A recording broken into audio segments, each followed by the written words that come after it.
Hello, my name is Eddie Tofpik. I'm Head of Technical Analysis and Senior Markets Analyst at ADM Investor Services International Limited.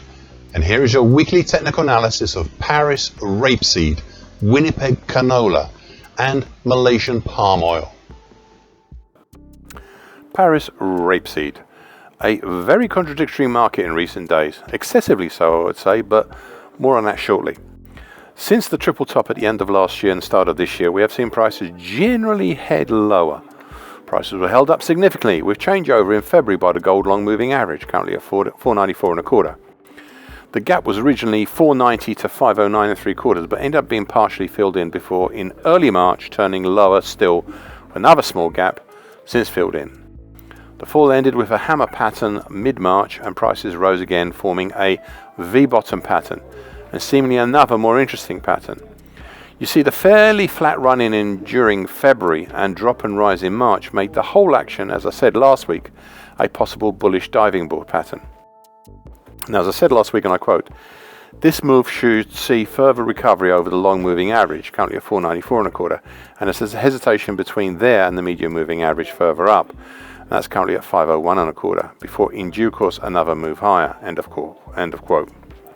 Unfortunately, the market had other ideas as prices rose up to meet the gold long moving average, and once there promptly fell away again in a series of counteracting bullish and bearish 2-day separating and meeting line patterns since last Thursday. Just look at my chart, you'll see what I mean.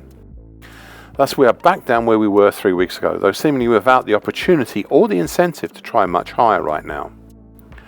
All this has allowed me this week to draw a prospective late February to early April dark blue bearish Andrews pitchfork. Now, I'm not wedded to this pattern. I'm quite prepared to finesse this to a shallower bearish shift pitchfork or even retire it completely. But for now, it will do in showing the most recent bearish angle of attack. Winnipeg Canola. From November last year until February this year, the market started for the most part a 3 steps up and 2 steps down action, gradually moving higher. This overall action higher left us with an important December 24 to March 25 ascending wedge pattern. 6 Fridays ago, the market closed below the lower trend line for the first time and started the resultant move lower from this pattern, accelerating the fall for a gapping changeover between 634 even down to 615 even, which was only covered last week. For this original move lower, I laid out primary, secondary, even a tertiary target. All of these were reached, and the market was seemingly stopped by a combination of the lows at 567 even, 571.80 and 575, plus the neckline extension, currently at 559.80, of the April to June reverse head and shoulders continuation pattern. I'd also possibly throw in the September 2024 low and pipe bottom at 553.5 and the October 2020 high at 552.80. We didn't reach all of these, but the proximity and market actions on approach to these suggested a swift and immediate pullback up for prices higher. However, the recovery higher, though dramatic, had some issues. For instance, there is no weekly key reversal or even the lesser outside week opportunity here as seen in other markets. The initial reason I gave was because we had the previously mentioned 50% absolute Fibonacci line overhead back then at 606.90, and this seemed to put off initial attempts higher. However, as I said 2 weeks ago, and I quote, the action of the last 3 weeks, so that is now 5 weeks, does suggest the construction, or at least hints at the possible construction of an ascending wedge pattern, possibly even an ascending triangle. We shall see on that, but it is worth paying attention to it if we go down this route. End of quote.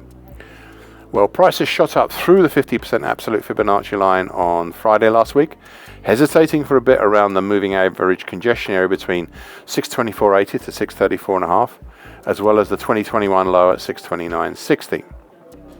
This week, we have pushed higher still. Now, I spoke last week of the possibility here for a possible start of February to date bullish diving board pattern, similar to one I spied a few weeks ago in Paris Rapeseed. However, I did add here that the, and I quote, pattern here is very, very crude, with the run-in during February not looking very straightforward in my eyes. The plunge in early March looks good, but the recovery higher in late March looks indecisive at the start, though we've since become more determined. End of quote.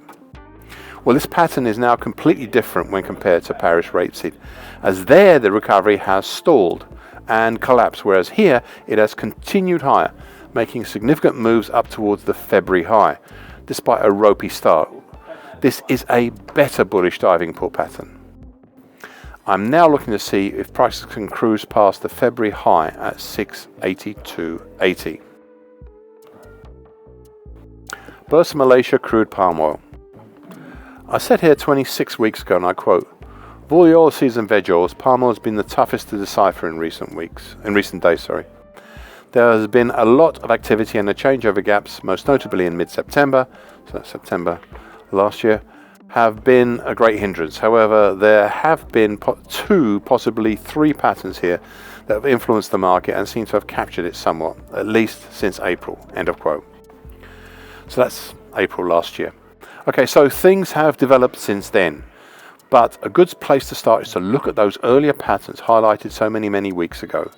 The first of these patterns is the bright red neckline, currently at 44.67 of the September to November 2023 reverse head and shoulders pattern, which I've highlighted repeatedly and which also, while supporting the market during March this week, we have gapped below.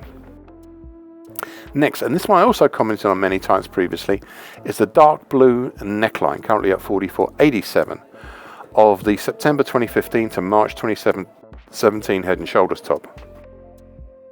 I've not been sure about this one in the past, but it is an old one, a super old one, that had been way below the current market back in the day, but similarly to the bright red neckline, had in recent weeks significantly supported the market, even if prices are, like the bright neckline, now below it. Nevertheless, please continue to bear both of these in mind as we go ahead. The third pattern here is the very slowly rising gold long moving average, currently at 43.91, that stopped the market's fall dead in mid-January and did so again 2 weeks ago, but which we are also today, like the necklines, seeing prices below it. Now, there are other, newer and some closer to the market features to watch out for.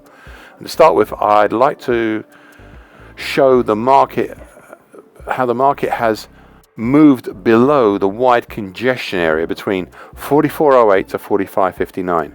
This is now weighing in the market overhead. Next, and finally, 2 weeks ago, I drew a mid-February to early March bearish shift pitchfork, highlighted in pink, bright pink on my daily chart. A more acute bearish Andrews pitchfork for this move does not work, so it's very much this pattern or retiring it completely, which I'm quite prepared to do.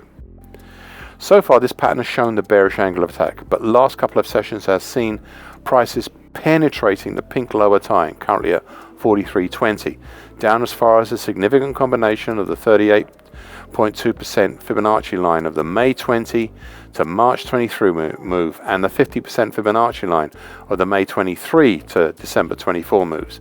Both are at the same level of 42.74. And even as far as the lesser Fibonacci line below at 42.39. For the moment, I'd still keep an eye on the pink bearish shift pitchfork, but it seems that some significant bearish pressure is meeting some quite substantial bullish supports. Now, something has got to give, and for now, it is looking like the downside might. If it does, then apart from the July 23 high at 41.89, we might not have anything of note below until the congestion starting at 40.26. So, caution. Thank you for listening and watching this broadcast. This weekly broadcast gives the essential market patterns and consequences. Please be aware of the risk disclaimer posted both at the front and at the back of this broadcast. The copyright is Eddie Tofpik and ADM Investor Services International Limited. And here comes the final important bit.